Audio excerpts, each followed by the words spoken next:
Menos mal que ya está bajando la inflación, menos mal que el mercado laboral de Estados Unidos se mantiene increíblemente fuerte y por supuesto que las decisiones de las tasas de interés de la parte de la Reserva Federal siguen mejorando cada vez más.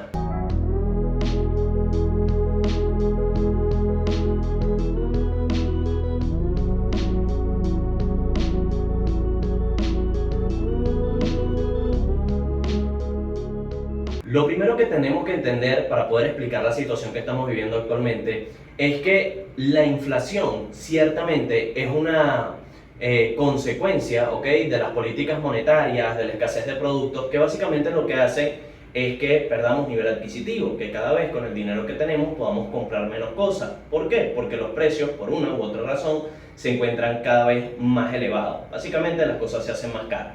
Ahora, cuando nosotros revisamos realmente lo que está sucediendo en los mercados, el tema del problema de la inflación no es principalmente lo que involucra en sí, sino lo que hay detrás de ella. Y es que la inflación ha venido en gran parte por un tema de estímulos monetarios.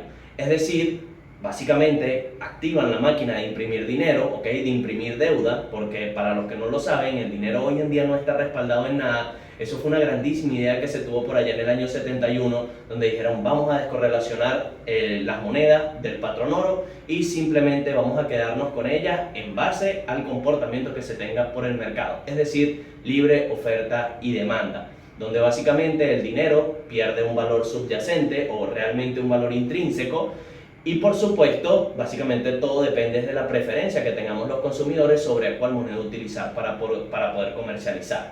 Ahora, una vez que entendemos que realmente el dinero es deuda emitida, que se espera que en algún momento se termine pagando, hemos encontrado, obviamente, el hueco real de dónde está el problema y el conflicto que causa la inflación. Hoy en día la mayoría de las personas viven en base al crédito en los Estados Unidos. Hablo de Estados Unidos simplemente porque es la economía más grande a nivel mundial y realmente lo que pasa en Estados Unidos se termina replegando a nivel mundial. Por eso es que nos tenemos que enfocar principalmente en esta economía en ese sentido para entender las situaciones que se puedan aproximar a mediano y largo plazo. Por lo tanto, cuando nosotros hablamos de esa complicación en términos de inflación, lo que requiere es que las personas cada vez tienen menos dinero y por lo tanto necesitan acudir más a créditos y a deuda. De esta manera ellos pueden sobrellevar sus gastos personales y básicamente su día a día con la intención de no perder un cierto estilo de vida y una calidad de vida. Ahora, ¿cuál es el tema clave, digamos, con esto? Que las tasas de endeudamiento están siendo mucho mayor que las tasas de ingreso y de ahorro que están teniendo las personas. Ciertamente, vamos a revisar un poco los indicadores. Ciertamente, cuando nosotros vemos la situación de la inflación, ella viene cayendo desde el pico de 9.1, que fue lo máximo que encontramos con el tema inflacionario, en el año 2022, específicamente en julio. Ahora la tenemos al 6.5% y de hecho se estima que el próximo reporte de inflación que se va a generar, termine quedando igualito como al 6.5%, inclusive se estima que baje un poco más, hasta el 6.2 aproximadamente. ¿Qué sucede con esto? Ciertamente aquí vemos una caída en la inflación.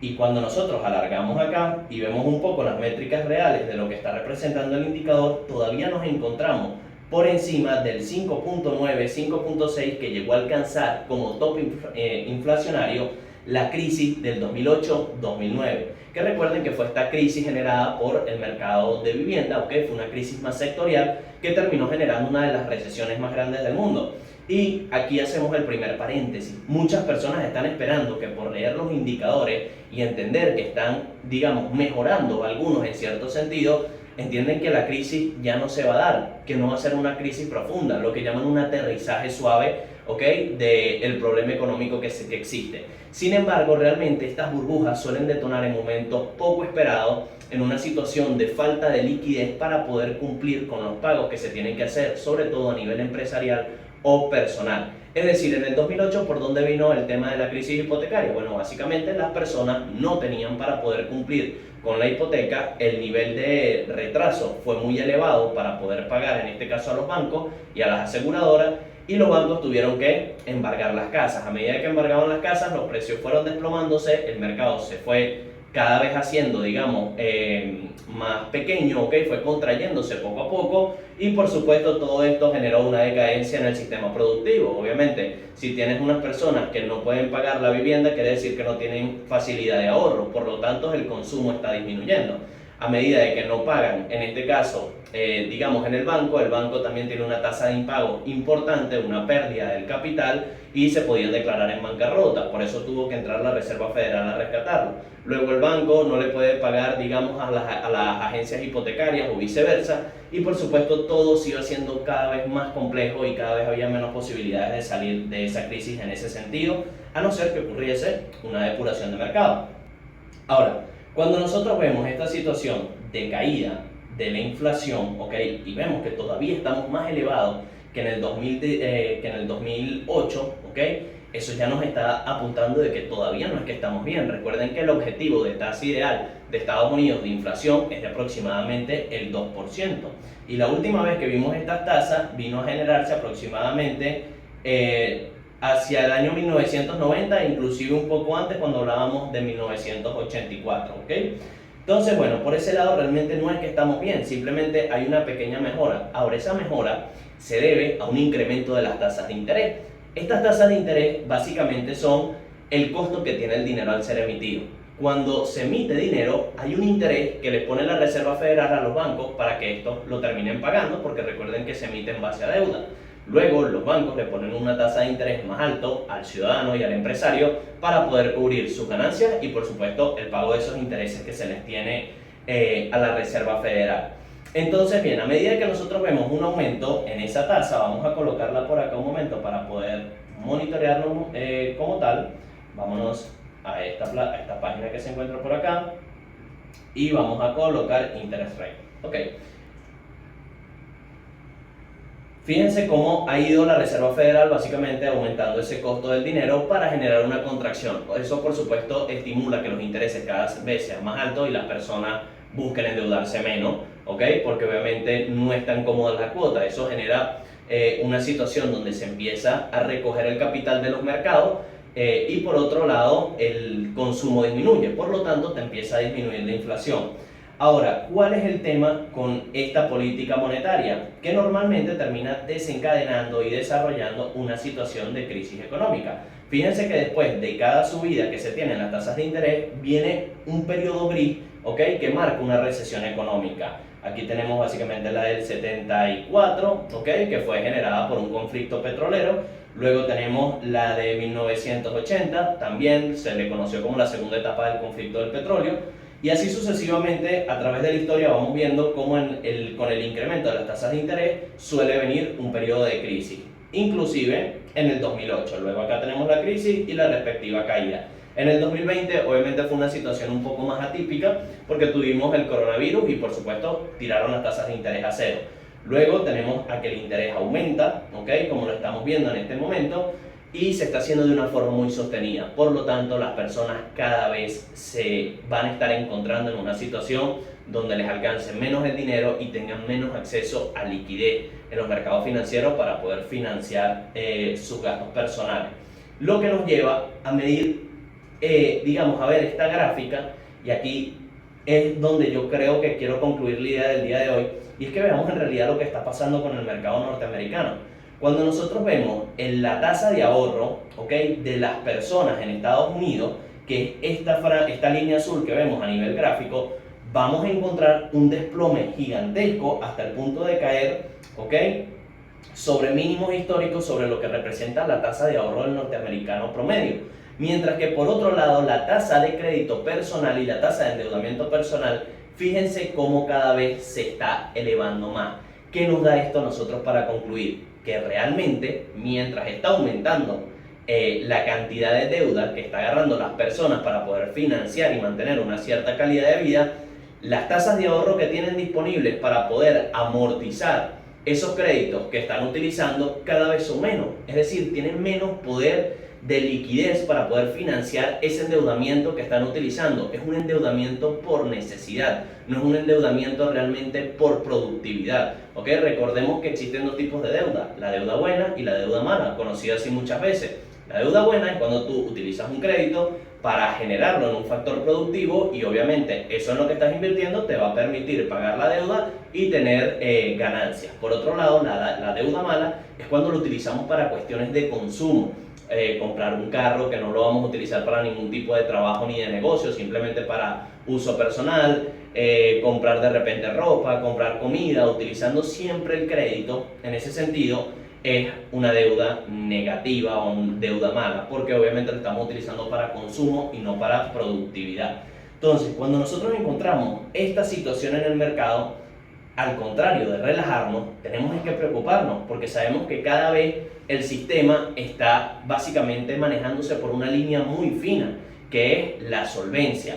Y por eso es que los voy a llevar a la siguiente gráfica para básicamente ir cerrando la idea. Y es que cuando nosotros vemos las CDS, que básicamente son las permutas de impago crediticio, ¿okay?, muy utilizadas en el 2008 para irse en corto, ¿okay?, los inversionistas contra el mercado inmobiliario, fíjense que tenemos acá las permutas de impago en un precio sumamente elevado. Este activo financiero o digamos, activo comercial lo que busca es que a la hora de que nosotros invertimos en él, estamos invirtiendo o especulando a que las personas no van a poder y las empresas no van a poder pagar con los créditos que se tienen. Y fíjense que hay muchas posiciones acá consolidadas. Tenemos un incremento desde los 16 aproximadamente en comienzos del 2023 y se ha disparado hasta 63, es decir, hemos tenido un incremento de aproximadamente el 300%, inclusive un poco más sobre lo que representa este monto. Y cuando nosotros nos vamos un poco más para atrás, ¿okay?, y vemos el comportamiento de este indicador a niveles máximos, fíjense cuándo fue la última vez que llegamos a estos niveles, en el año 2008. Por lo tanto, ahorita se está esperando una ola de impago por parte de las personas y las empresas a las instituciones bancarias. Cuando ese impago llegue a ocurrir, las instituciones bancarias van a tener que declararse en quiebra o básicamente solicitar un rescate financiero a la Reserva Federal. Por lo tanto, se mantiene el ciclo, pero si se genera una crisis en corto y mediano plazo, que inclusive podría profundizar una depresión económica a la hora de, digamos, reajustarse otra vez todos estos indicadores y todos estos activos que se están comercializando. Y otra cosa, a pesar de que los mercados estén subiendo, no tenemos por qué confiarnos, ¿okay?, para aquellos que estén invirtiendo a largo plazo, porque cuando nosotros vemos los activos de refugio por excelencia, que en este caso es por supuesto el oro y acompañado de la plata por patrón de referencia, acá podemos encontrar al oro generando una subida llegando a máximos históricos. Tenemos actualmente al oro en $1.923 la onza, cuando la máxima ha sido $2.070 la onza. Y por otro lado, la plata también está empezando a retomar su movimiento alcista. Obviamente la plata sí llegó más o menos a $30 la onza, que se estaba comercializando en la situación donde se elevó más, que fue con el COVID-19, pero en otras situaciones ha llegado, como este pico que ven acá, ha llegado a cotizar inclusive a $50 la onza. Así que obviamente la plata podría dejar unos buenos rendimientos. Me parece que es bueno que cada quien lo observe. Recuerden que esto es información que yo les quiero dar, es para que veamos realmente de forma transparente lo que está sucediendo en el mercado y tratemos de ser lo más realistas y conservadores posible a la hora de invertir nuestro dinero.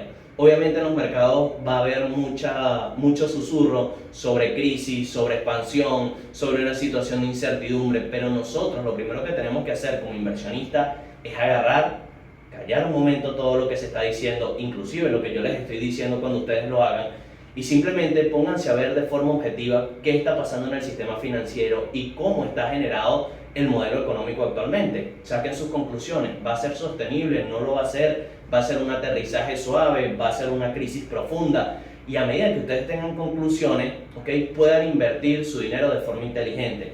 A nivel de trading, a nivel especulativo de corto plazo no hay problema, porque realmente para ello no involucra un mayor conocimiento y manejo de lo que está sucediendo en la economía. Nosotros, si se desploma el mercado, podemos especular a la caída en corto plazo y obviamente vernos beneficiados. Si sube en corto plazo, también podemos aprovechar esos rallies que sucedan en el mercado, tal como ha sucedido en el mercado cripto.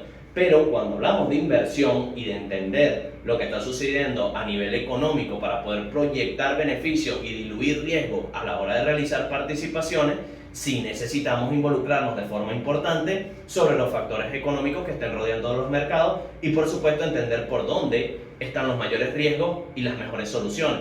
Recordemos que así como algunas empresas se pueden convertir en motivo de crisis y quiebra, hay otras que pueden ser activos de refugio. Un caso y un ejemplo particular, a medida que teníamos una subida de la inflación durante todo el año 2022, ¿ok? O la gran parte del 2022, ¿cuáles fueron las empresas que mejor refugio presentaron? Básicamente las que en gran parte estaban generando esa inflación, que fueron las empresas que trabajaban con la industria energética, específicamente sobre todo el sector petrolero y el sector del gas. Entonces, cuando nosotros entendemos qué es lo que está sucediendo, podemos ver beneficios de parte y parte. Por un lado, digamos, cortar el mercado y especular a las caídas y a la recesión profunda, y por otro lado utilizar activos de refugio que nos puedan potenciar nuestro patrimonio en una situación que está, digamos, compleja o complicada. Sin embargo, bueno, básicamente esto era lo que les quería decir, a pesar de que nadie tiene obviamente, digamos, como que todo completamente claro, porque siempre hay muchos factores y muchos indicadores que van cambiando. Sí es importante que seamos realistas, que no nos dejemos llevar por las emociones y que nos apeguemos a lo que es el valor real de los activos, que es lo que siempre históricamente ha dejado beneficio en los mercados. Así que bueno, con eso concluyo por el día de hoy. Luego nos veremos en otro video hablando un poco más de qué está sucediendo en la economía y por supuesto en los mercados financieros.